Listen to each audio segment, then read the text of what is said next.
falmaa mirga dhala namaa kan ta'e hayyuun Oromoo abbaan qeeroo Jawaar Mohaammed miidiyaa Afrikaatti beekamaa kan ta'e keessa namoota jajjabaa 50 keessaa filatamuudhaan nama sadarkaa tokkoffaa beetee jira. Jawaar Mohaammed baga gammadde koongreeshin jechuun itti fufee jira. Jawaar Mohaammed namoota 50 kana keessaa filatamuudhaan nama Afrikaa keessaa 50 keessa nama sadarkaa tokkoffaa bee jechuudhaan guyyaa arraantana miidiyaaleen garaagaraatii fi akkasumas sooshaal miidiyaa warri babbeettota cufa gubbaa deemee jira. Jawaar Mohaammed nama hedduu uummata Oromootiif hojjete keessa akkuma Oromoottis milkii nama harkate keessa isa tokko. Akkasumas qabsoo uummata Oromoo gaggeeffamaa ture keessa nama milkiin uummata Oromoo galche keessa. Akkasumas miidiyaaleen addunyaa hedduun Jawaar Mohammediin baga gammadde jechaa jirani. Koongreeshin jechaa jiran nutis Jawaar Mohammed baga gammadde ija ahamaarraa hafi jennaani.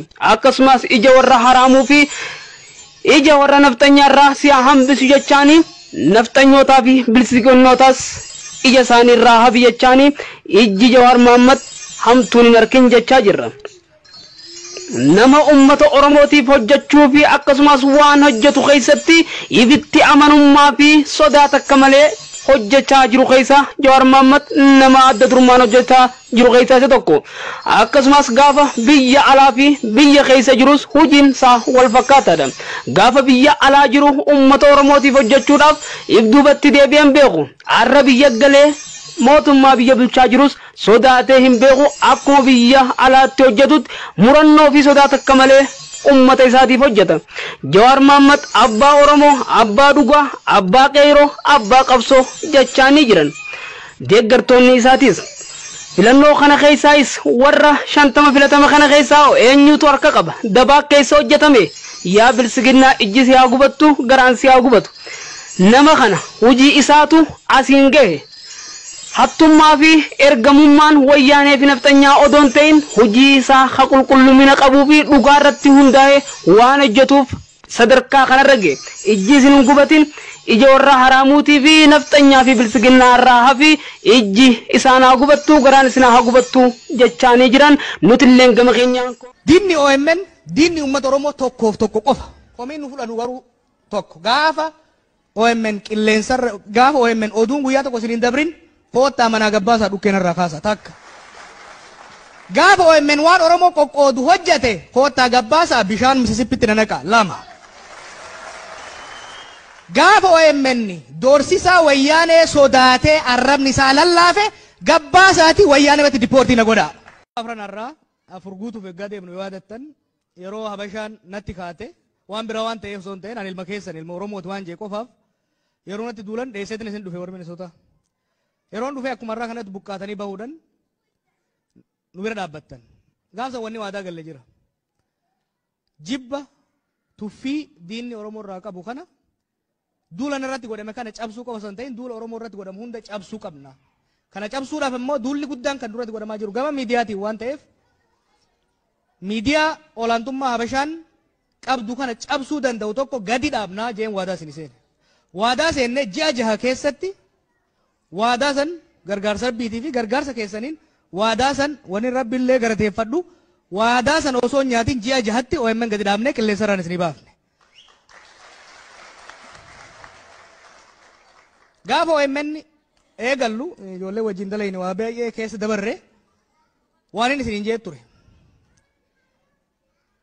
Qilleensa Oromiyaa bilisoomsinee jirra. Olaantummaa Habashaan qilleensa Oromiyaa irraa qabdu cabsinee jirra. Erga qilleensa Oromiyaa bilisoomsine mataan uummata Oromoo waa walitti hidhamuuf lafa ofii uummanni Oromoo ni bilisoomsa jeen ture. Kana hoggaan jehu tarii waggaa 10tti uummata kana dammaysnee bilcheessinee jeen ture. OMN biteetosu tokko yookiin immoo maarchi tokko eebbiftanii April 25tti fincilli maaster pilaanii dhooye jechuudha. Kana keessatti shoorri OMN shoorri miidiyaa keessanii xiqqaan turre. Waggoota 8 dabre kana keessatti Oromiyaan waggaa 3 duraatii fi taarraa takka miti. Oromiyaan Itiyoophiyaan waggaa 3 duraatii fi kaarraa takka miti.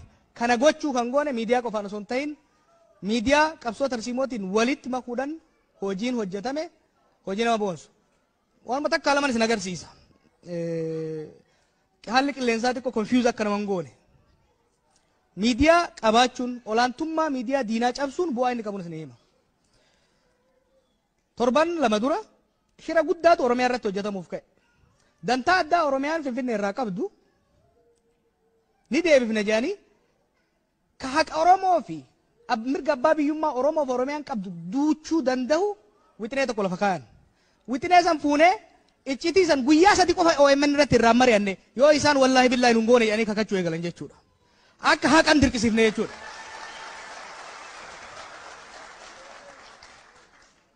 Hayilamaariyaam Dassaalay Lammaa Magarsaa ji'a lama osoo waan kana wakkatiin dura qorannee dhiyeessinee gaafii keenya mootummaa federaalaatiif dhiyeessine jedhe.